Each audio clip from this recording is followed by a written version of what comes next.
What's up, everybody? Anthony Cosenza here with the Orange and Black Insider and CincyJungle.com. Hopefully you all had a good weekend. I guess I could still say that, right? Because it's Tuesday, and yeah, we're going to go with that. Hopefully you all had a good weekend, of course, enjoying the Bengals, continuing to savor the Bengals Thursday night win over the Miami Dolphins, albeit obviously some scary stuff in that game, but the Bengals are 2-2. They're back in the mix. And then, oh, by the way, the AFC North, the rest of the AFC North decided to have another off week. Happened in week 2, where the Bengals really could have made some nice headway with a win over the Cowboys. They did not, but happened again in week 4, wherein the Bengals were the only team in the division to win, and some other teams really helped them out. It was not the greatest day for teams in the AFC North to have leads, to hang on to leads, and all of that. Again, I'm Anthony Cosenza. This is the Orange and Black Insider Bengals podcast. We've had a lot going on, and hopefully you've enjoyed all the things that our channel is providing for you. The Cincy Jungle podcast channel that can be found on your favorite audio streamer, iTunes, Stitcher, Spotify, Google Podcasts, iHeartRadio, all of the major ones. We are there. That includes this show, Talking Football with Bengal Jim and Friends, which airs later tonight. The live show airs later tonight, so definitely want to go check that out. And then, of course, Coach Speak and Chalk Talk with the coach, Matt Minnick, and then our show. We're bringing you a handful of episodes from our show, so trying to get you stuff throughout almost every day of the week. Hopefully you are enjoying it, and of course, if you like different things, you got to subscribe to the YouTube channel. Click right down there in the sunshine. You can click on that, the icon right down there, and subscribe, as well as hit the bell to be notified when we go live and when new content is available. Like I said, we've been bringing you a lot of different stuff. Hopefully you've been enjoying it. All right, we're going to get to hey, Rio, thank you for the nice compliment here. Respect to you. I appreciate it. And Brian, hey, you know what? That's okay. Second place is still good, my friend. Don't worry about it. Glad to have you here as we go through the headlines. We're going to talk about a couple of different things here. I guess I can answer a couple of questions here, since you guys and gals are sending me questions. We have a listener questions episode that we get to these, but that's okay. Michael Cope on Facebook says, what are your thoughts on Hearst, the first 4 games? I have a little bit of a diametrically opposite view of, kind of a yin and yang. I think when he's been called upon, he's been great. Unfortunately, he has not been called upon a lot. So, that it's kind of hard to give a true grade. It was nice to see him get in the end zone and have that game clinching touchdown catch last week. I thought that play design was very well done, as he was able to basically walk into the end zone with the football. So that was one of the bright spots in terms of play call and execution from last week. But, again, he's going to be down the pecking order with the top 3 wideouts and all of those guys making plays. And then, of course, Mixon out of the backfield and whatnot. The one thing that, I think while he maybe provides potentially a little bit extra in terms of pass catching ability over CJ Uzomah, that could be debated. I think they asked CJ Uzomah to block a little bit more, to chip a little bit more. And I don't know that they're asking Hearst to do that as much, and or if he is as adept at doing that as Uzomah was. So at any rate, I've been impressed with him, and I think he's a guy that he's on a 1-year deal. I think the Bengals should hang on to him. That is just a little bit of my take on it. So here we are now. Again, the Bengals are 2-2. They're still kind of finding their way, and I think Michael brings up a good point. That's one of the players still kind of finding his niche in the offense. The offensive line still trying to find their way all the way, and then of course you've got Joe Mixon trying to get back on track after the stellar season last year. So there's a lot of things at play here, a lot of different things that the Bengals are trying to work on. I still can't figure out this team for the most part, because coming off of being AFC champs, respectable, right? You got all that, but then you also have a team that's 2-2, that's lost to backup Cooper Rush, and lost to the Steelers, who are 1-3, and now, oh, by the way, have made a quarterback change. We'll talk about that. It's shocking, absolutely shocking news, a shocking revelation out of Pittsburgh. But and then you get the nice win against the Dolphins, who were undefeated. But then Tua leaves that game, and you're facing another backup quarterback for half of that contest. You've third week you got backup Joe Flacco, but again, you can only beat who the schedule puts in front of you, right? So it's again this week coming up is going to tell us a lot. Primetime game, Baltimore.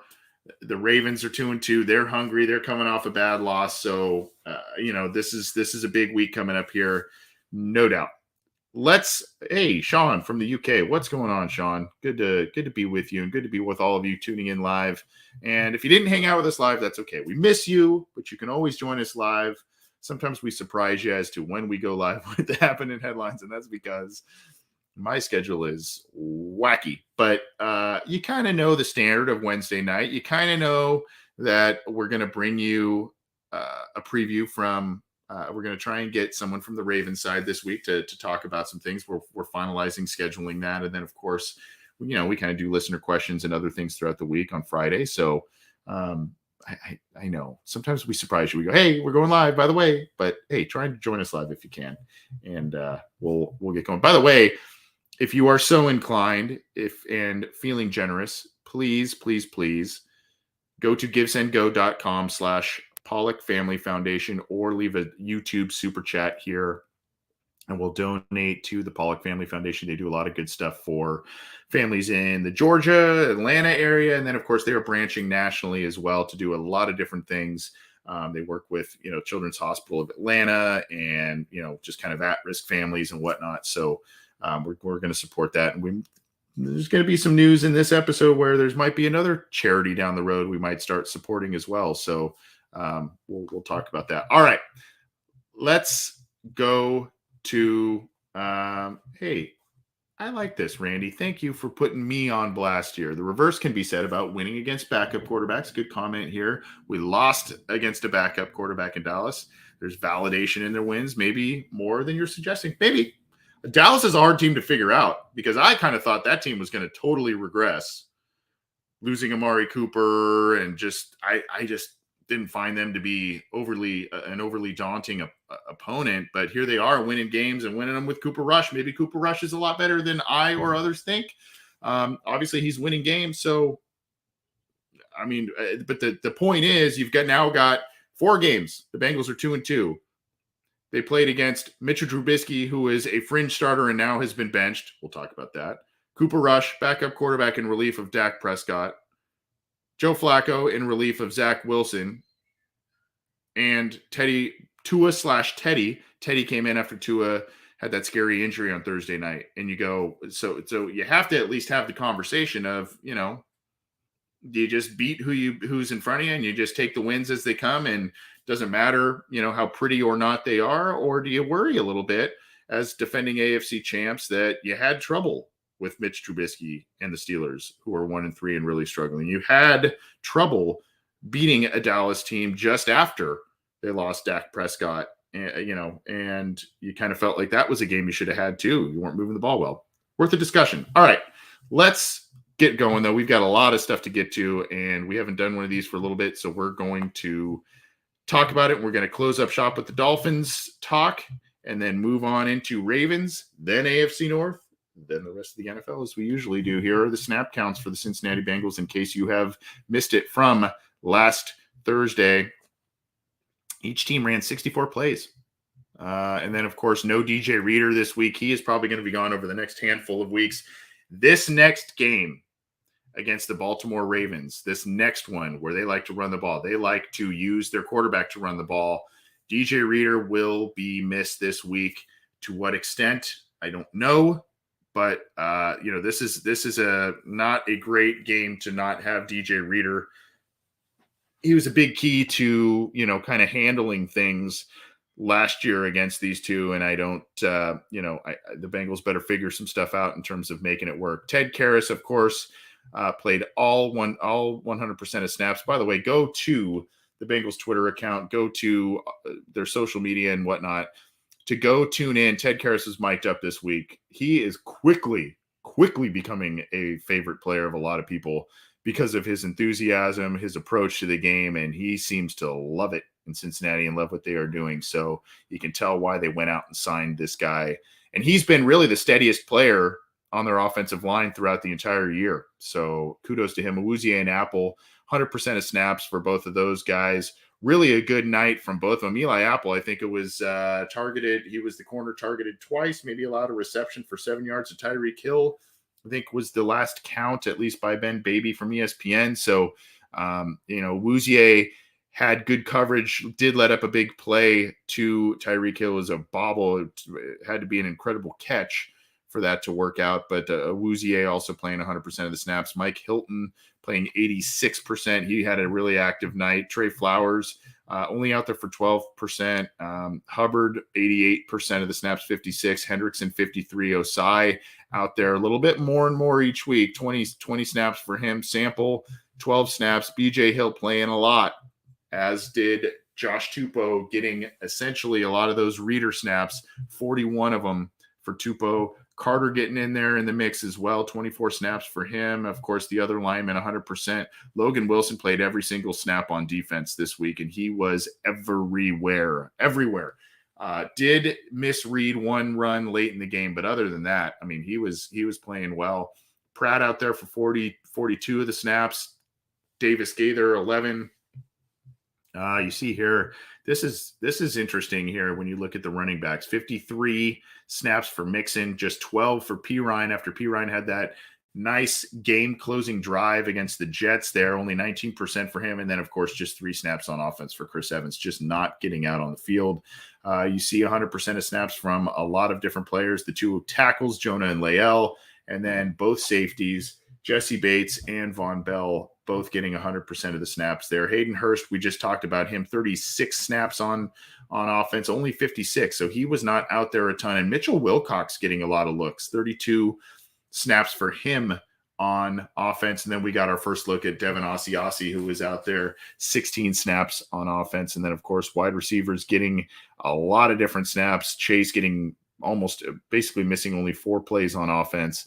Higgins and Boyd in the 70% range, 72 for Boyd, 77 for Higgins. So that is kind of your snap distribution this week, giving you a look at kind of how things were playing out for the Bengals there.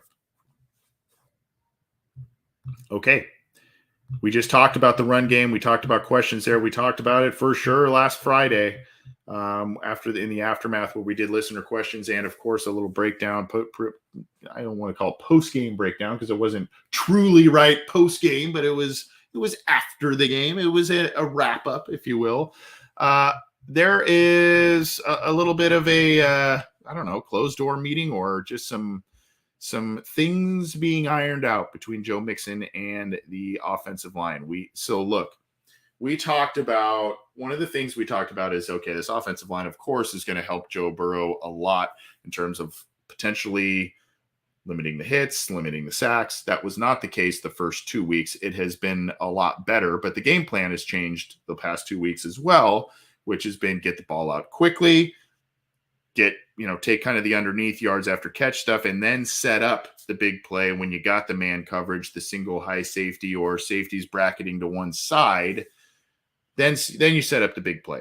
But for some reason, even with the Tampa 2 and all kinds of different looks, the Bengals are not being able to run the ball with a lot of success.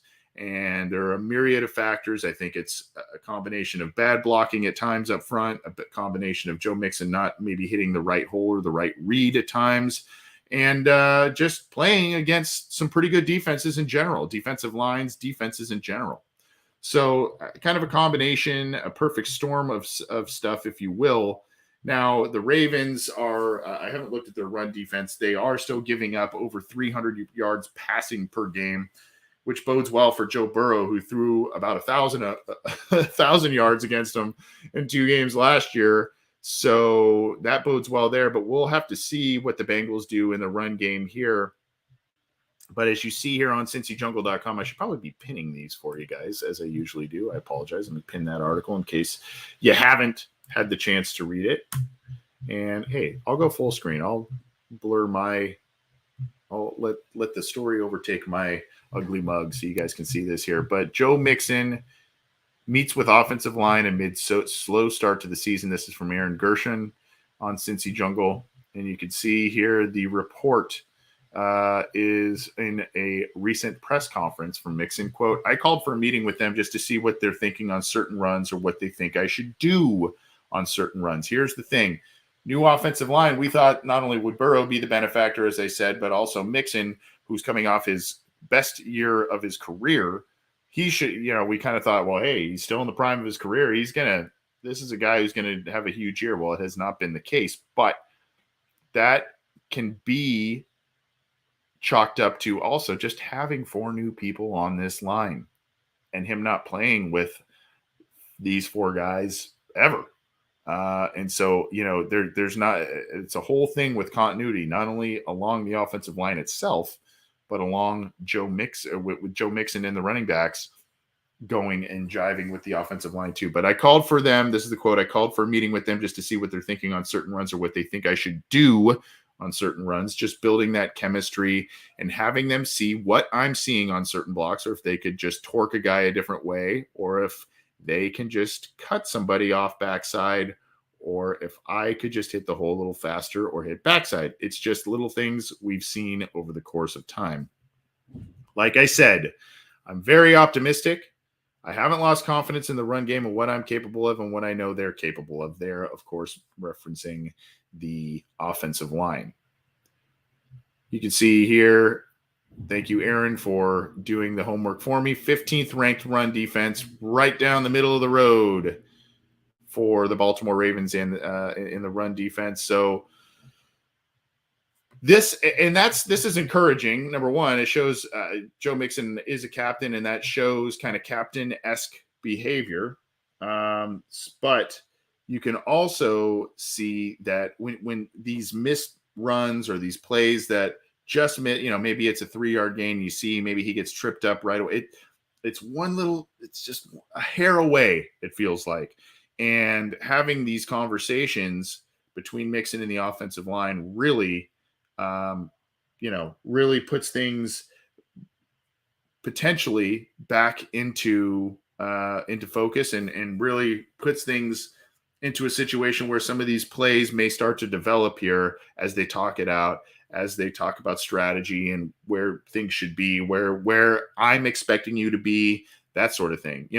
That conversation where I'm expecting you to be, whether it's from Mixon talking to the offensive line or vice versa, that's a valuable piece of communication that needs to be given back and forth between both of those sides. And it sounds like it's being done. So hopefully that breeds more consistency in the run game going forward. Do you think they will use an extra tight end or offensive line for the run against the Ravens? Great question from Matthew. Yes. Now here's why. Number one, we've seen a bit of Hakeem Adeniji out there on the old Dennis Rowland tackle eligible plays. He's been out there in a few games doing that in kind of the jumbo package there. But now the Bengals, as I mentioned with the snap count, the Bengals have Devin Asiasi back healthy. So they have another tight end body out there.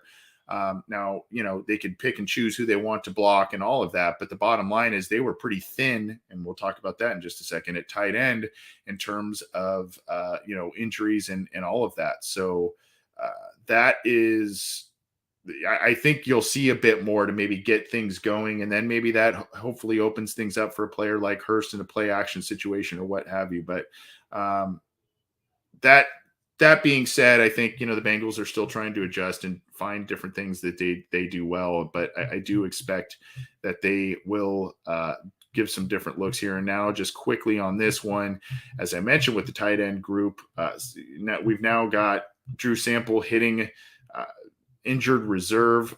He's going to be out for the foreseeable future. The Bengals were kind of taking precautionary stuff with them. And on Monday, they announced that he's going to have to remain on IR for the next 4 games at least.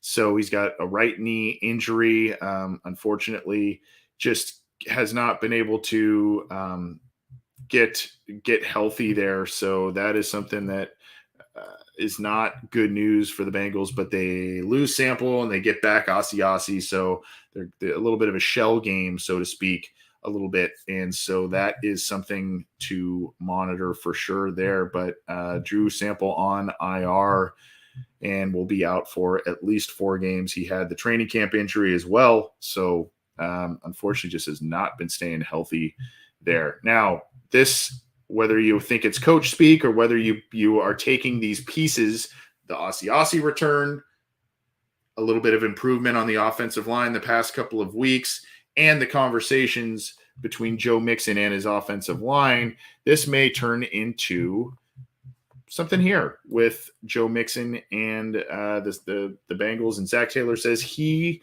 sees the running game improving as carries for Joe Mixon pile up. And you see here my colleague John Sharon, the rock will continue to be pounded. That's the subheader there. So you see here, when asked about the rushing offense, Zach Taylor curiously said, quote, improving.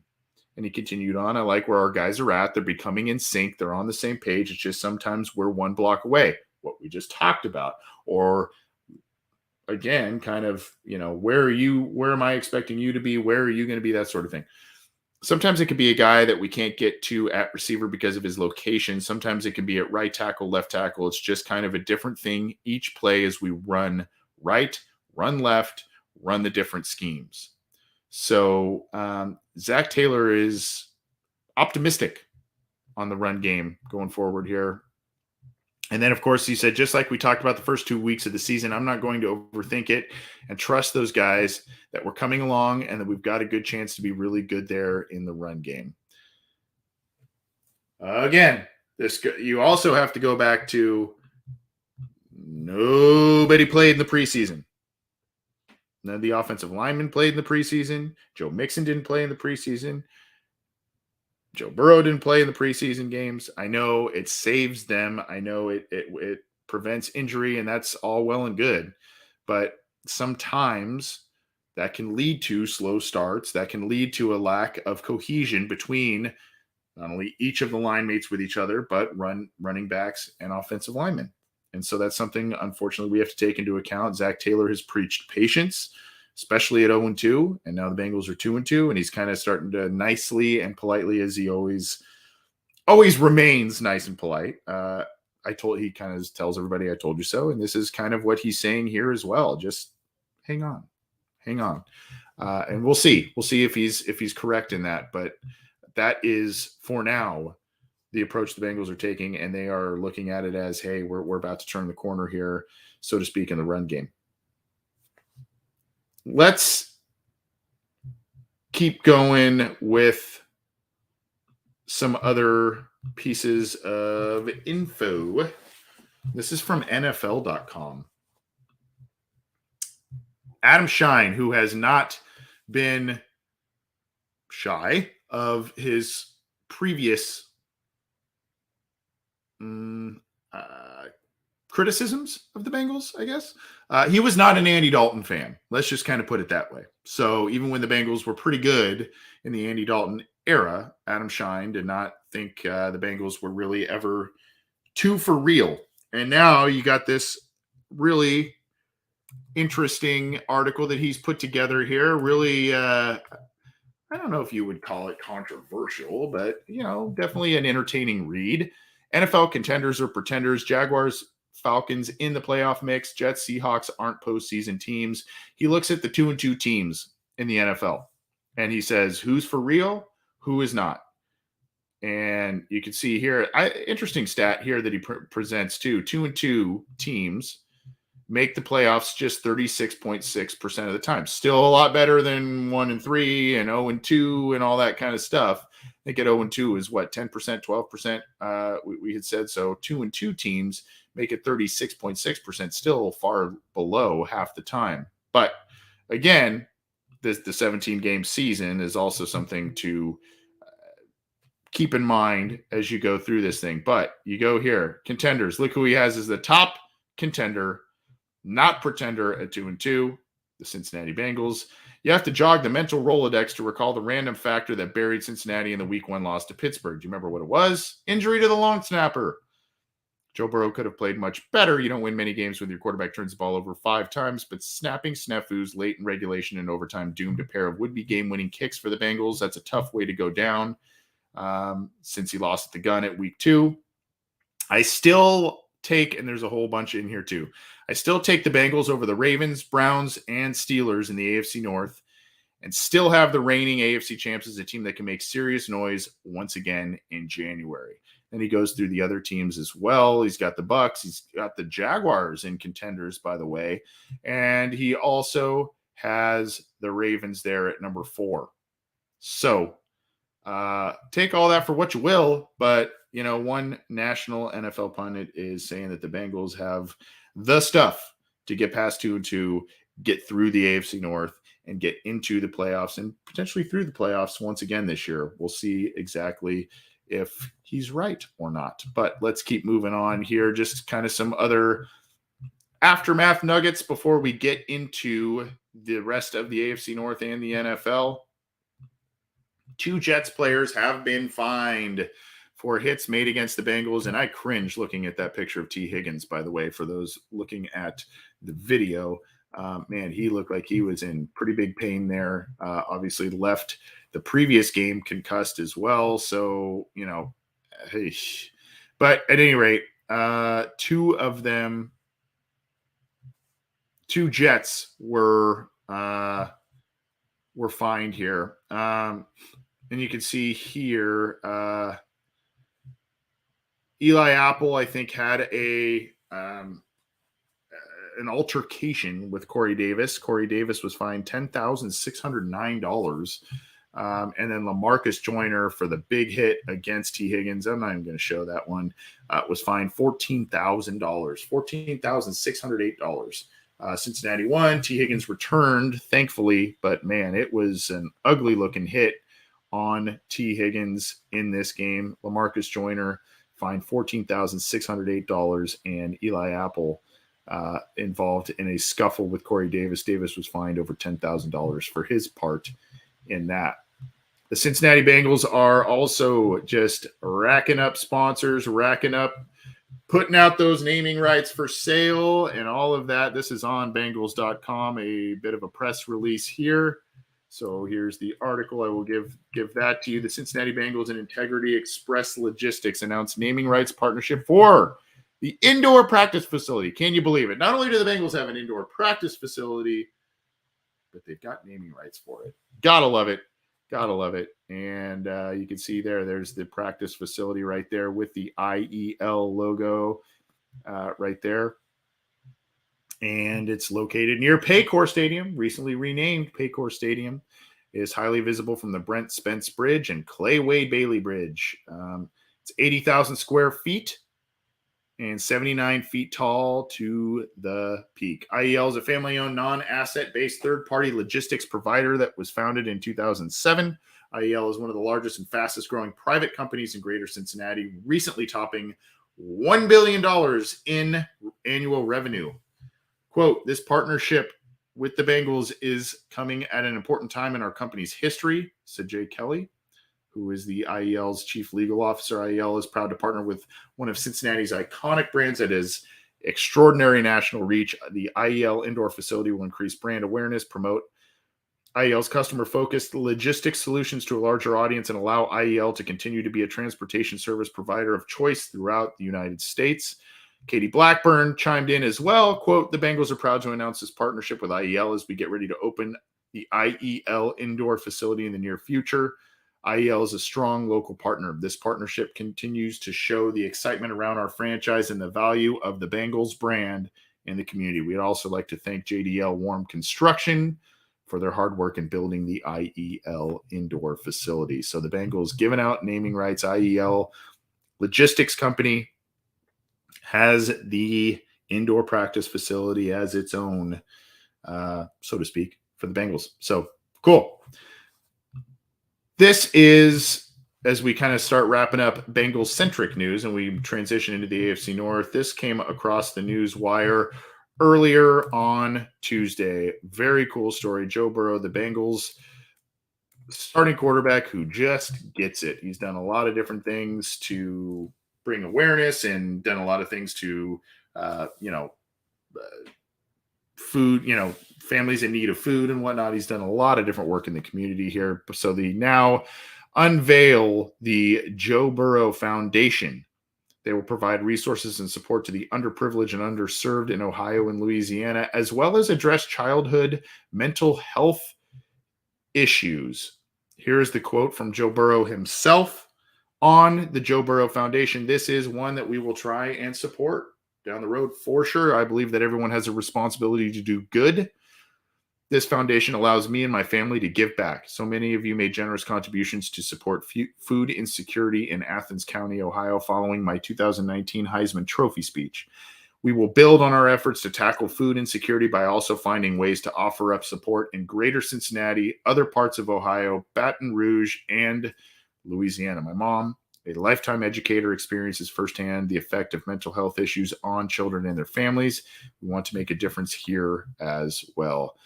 And then, of course, his father, Jimmy Burrow, chimed in. Words can't express how proud we are of Joe and his many talents. His commitment to improving the lives of those who are less fortunate is especially meaningful to our family. His mother said, as an elementary school teacher and principal, I see kids grow and succeed every day.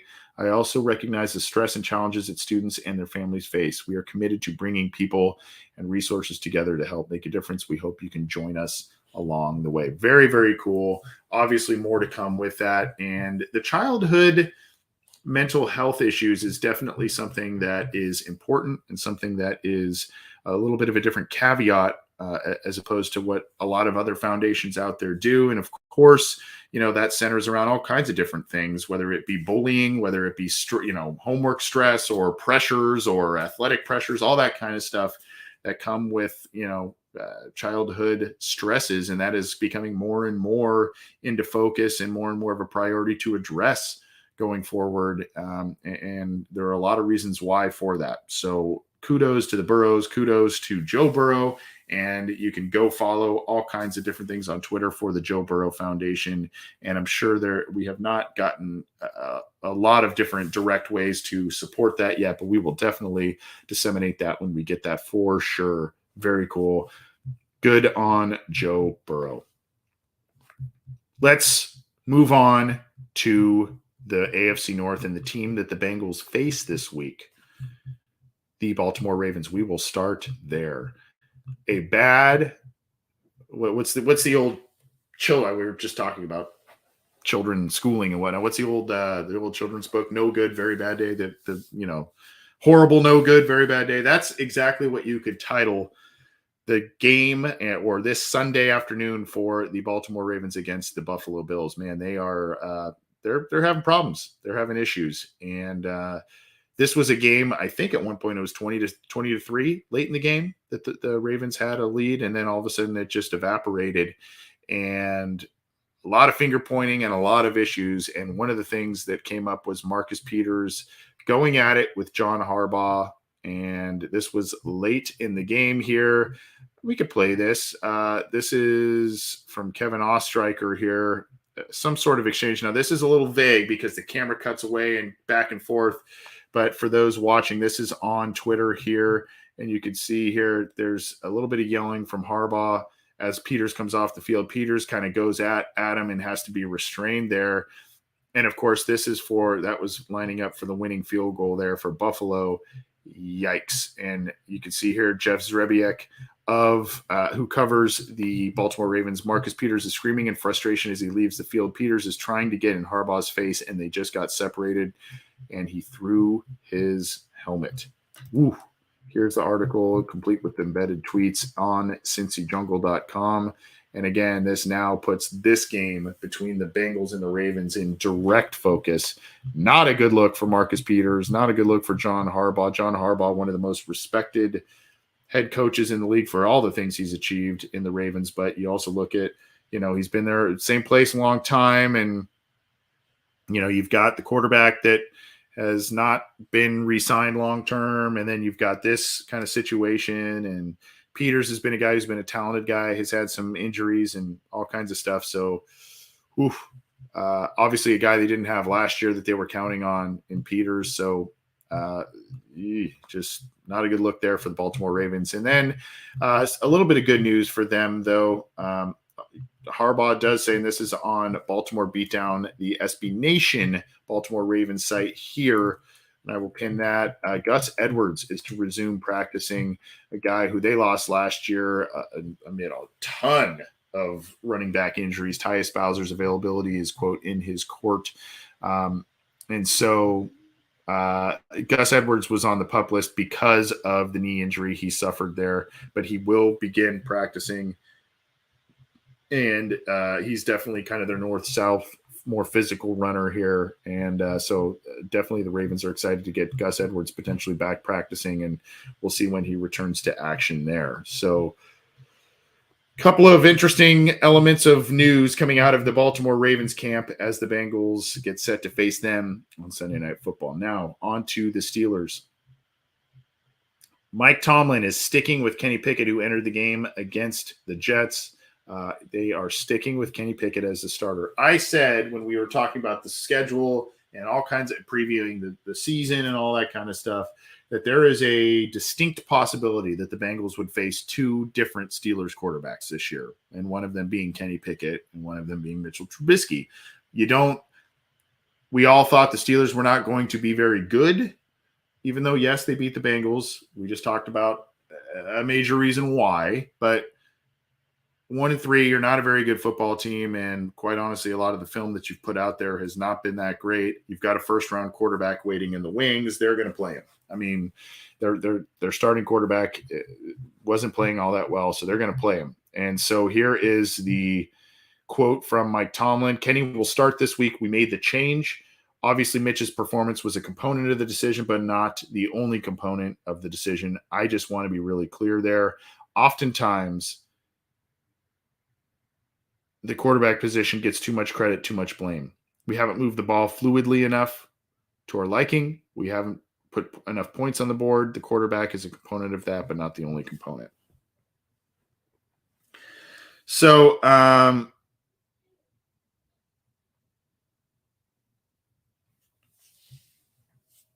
that is a little bit of what's going on here. We've got to absorb all the responsibility for what we haven't done, particularly in that phase, including myself, and starting with myself. When you make a quarterback change, you're really sensitive to that component of it, because I don't want to dump the responsibility of what transpired at Mitch's feet. That's not fair to him. So kind of calling a myriad of factors as to why there was a change being made there. So regardless, it seems as it's going to be Kenny Pickett's job until the foreseeable future. They are playing the Bills, and they are 14-point underdogs at this point, are the Steelers this week. So as we sit here earlier in the week, that's big disparity. This is from Behind the Steel Curtain, the SB Nation Steelers website here. They continue to shuffle their practice squad, sign a center and a safety. So you can see there. Who are these folks, you ask? They have a re-signed center Ryan McCollum and safety Scott Nelson.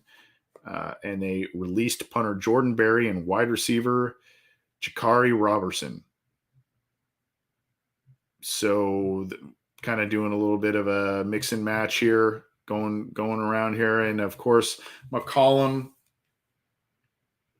who he was released when the team brought Barry back prior to week 4's insurance with Presley Harvin dealing with hip inflammation. And then, of course, you've got a lot of issues at the safety position. Bringing in Nelson makes sense to them. Mika Fitzpatrick has a knee issue. Edmonds is dealing with a concussion, all kinds of stuff. And then, of course, they've got another safety of theirs on IR right now. So they're trying to make moves and bring in insurance policies and whatnot. So that is kind of some of the latest with the Steelers. Let's go to the Browns. We'll get to the NFL, and then we will get out of here. Some updates on Myles Garrett and Jadeveon Clowney are expected Wednesday. Obviously get a better idea of things with players middle of the week, but they were questionable going into last weekend and did not practice all week. Garrett was ruled out Saturday morning, and Clowney was inactive as well by the time the game started. So they definitely are big factors, particularly Garrett. And so Chase Winovich is on injured reserve as well. They just had some issues on that defensive line this week. So, and then of course the quote from Stefanski says, "I think we need to get to Wednesday, kind of take in information as we go to see how these guys feel and see how they look. Until we get to Wednesday, I think it's probably premature." So they've got the Chargers that they are set to host this week. So they would love to have one, if not both of those guys back in the fold and healthy, of course. Myles Garrett and Jadeveon Clowney. And then the Browns also placed running back Jerome Ford on injured reserve. They signed Sam Kamara, a defensive end, to the practice squad, and released Curtis Weaver, a guy who was a mock draft favorite of Bengals fans a couple of years ago there. Curtis Weaver, defensive end, a guy that just his name floated around quite a bit with the Bengals. But Browns placed Jerome Ford on injured reserve. So he had an ankle injury. And then, of course, he was kind of their kickoff guy as well. 24.2 yards per kickoff return. Not too shabby on kickoffs there, along with 44. Sustained an ankle injury in the Atlanta game. So we'll see exactly how far it is. The quote here. Actually, there is no quote. It's just talking about any player going on an injured reserve at this point with a major injury is allowed to return after missing 4 games. We know that at this point. So anyway, Jerome Ford back. It doesn't sound like he, as of now, doesn't sound like that may be a true season ender, but we'll find out more going forward. All right, let's go to the NFL side of things, and then we will get out of here. Some more on the Tua stuff here. Tua Tagovailoa to speak with reps from NFLPA joint concussion investigation on Tuesday. There's the link for that there in the Facebook and YouTube chats. And essentially, Tom Pelissero from the NFL Network noted that the joint investigation will conclude within the week. The NFL has said the findings of the investigation will be released publicly. Essentially, it's talking about, was he misdiagnosed in the Bills game? Did he enter back into that game too early? Did he get cleared too early to play against the Bengals? And that scary, scary sight of Tua getting tackled by Josh Tupou and kind of hands frozen and wrenched there a little bit. Really scary sight. And then, of course, you heard that Mike McDaniel said he had suffered a lower back injury against the Bills. And, this is just kind of a mess of a situation. And unfortunately, caught in the middle of it is Tua, who has, essentially seemingly sustained 2 concussions in a matter of like 5 days, which is super scary. And then, of course, he is ruled out for the Week 5 game against the Jets.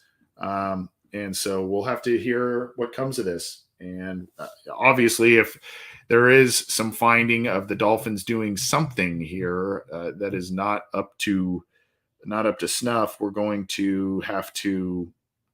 They're going to probably be punished by the league or something severely, because they want to send a message to other teams that this will not be tolerated. And of course, the biggest thing needs to be thinking about Tua and his health for sure. So here's the link there. I think that should be on. There it is in the live chats for you. Okay.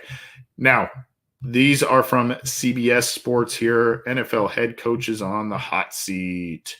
Matt Rule and Ron Rivera are kind of topping the list here. Both of those teams are, I think, have 1 win at this point right now. John Harbaugh, of course, the cool chaps under fire, but totally safe. Tomlin and Harbaugh are in that list there.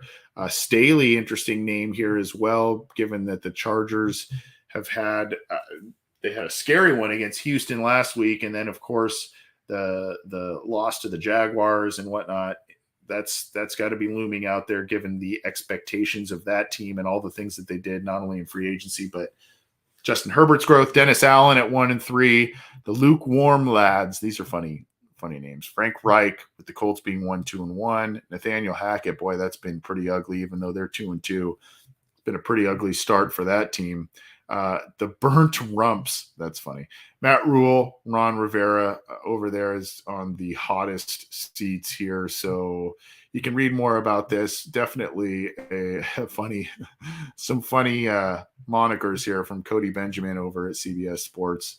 Go check that out. I'll pin the link here for everybody to check out too. And then we've got, of course, John Breach in his picks. And John, the son of former Bengals kicker Jim. Here you go. Bengals upset the Ravens on Sunday night. He's already calling his shot here.